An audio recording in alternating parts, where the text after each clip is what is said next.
There's a lot of questions going around this week about, what should I be doing to get myself through this inventory shortage, to prep for a potential recession. What can I be doing, or what should I be doing? And I've answered the question the same on LinkedIn as I do everywhere else. You need to double down on digital. Whatever you're doing on your digital properties, make it better.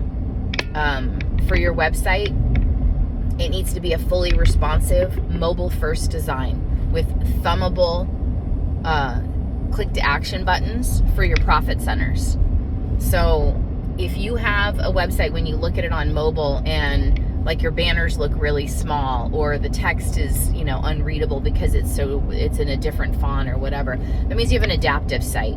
And I've said this 1,000 times, there's no such thing as an adaptive responsive hybrid. And when you say that, it just makes you look stupid. So it's either adaptive or responsive, period. There is no hybrid. That's bullshit. Anyway, responsive website designed with mobile first in mind. Look at your schedule service button. Where is it? That's arguably, especially right now, your highest profit center. It should be top left and a thumbable CTA. New cars, used cars, it's up to you if you want to put specials or you just want to put the whole inventory. That's your prerogative.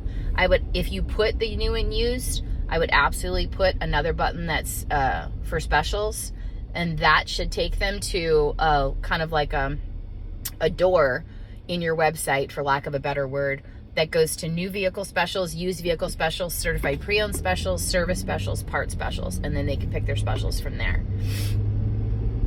We have the navigation in automotive. It seems like we're always about 5 to 10 years behind what the rest of the world is doing as far as digital.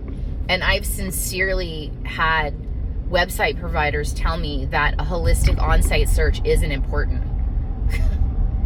So if you own a dealership, you'll want to remind your website provider that you're paying them, that you're the client, and you would like a holistic site search.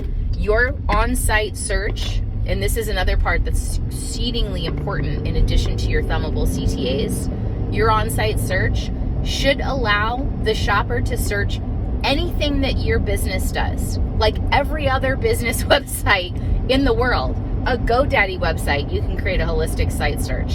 So the fact that website providers are pushing back on dealers for this, to me, is ridiculous. It should have been something that was baked in from the jump, and it's not.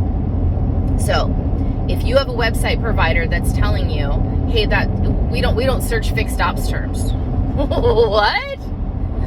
Well, here's the funny thing, because I'm the client, there's 4 other website providers that I know of right now that do. So why don't we go ahead and update this to make sure it has a holistic site search? I would highly recommend, if you're a website provider, adding that to your next update. Because dealers are definitely looking for it, and the dealers that I consulted with are definitely looking for it because I push them that way. So those are the things that your mobile first website should definitely have: on-site search, and then those thumbable buttons. Now, a lot of people have told me, well, we don't do CPO. I get it. It's tricky right now anyway, with inventory being what it is, but it's definitely a profit center that I believe has a lot of value. So I'm a big believer in CPO no matter what the brand. I guess the last part would be making sure you're connected with the OEM site. That's always not in addition to being a requirement from most OEMs. It also gives you kind of like some street cred back to your, whatever brand you're selling, be it, Ford or Chevy or whatever.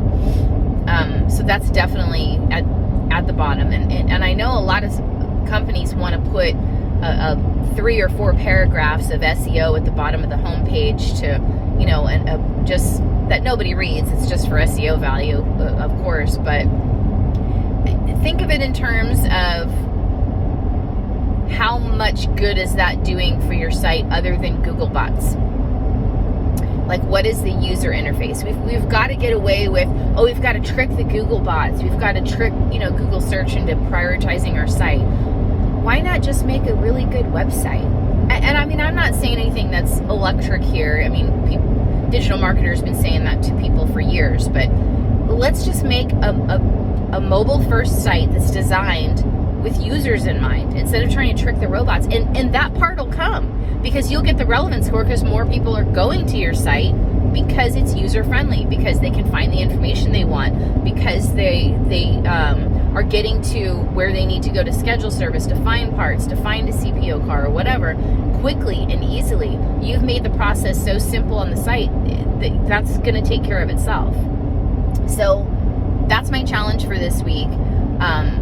Look at your digital properties, and for this episode we focused on website, and really look at it from a mobile first view and check to see that you have the thumbable CTAs, the holistic on-site search, scrape off that SEO that's not doing anybody any good except for Google bots, and really just design it with the customer experience in mind. If you stop focusing on the Google bots and start focusing on UX, that the relevance will come, the search appearing first in search will come, all those things will come behind it.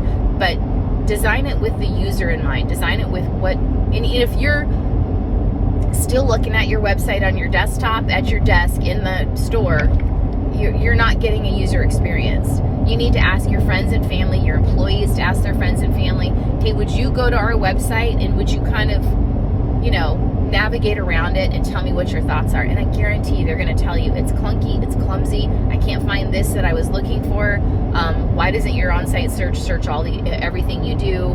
There's going to be feedback that I'm giving you now, but definitely ask your friends and family, a trusted digital advisor, to review the site for you and take note and make those changes. And that is one step in the right direction for prepping you back when we get to semi-normal inventory levels. I hope we never get to the point where we're flooded with inventory again, but semi-regular inventory levels again, that we're prepped for it, we're prepared for it. We're prepared for, delivering vehicles and finishing deals online, because that's what we've now let the customer know that we can do.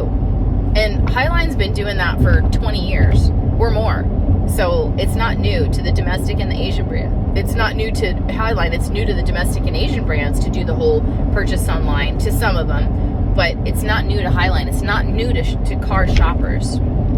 So keep that in mind, and keep evolving it. Keep evolving your website. Keep with the user experience in mind. That's the biggest thing I want to caution you about, is stop.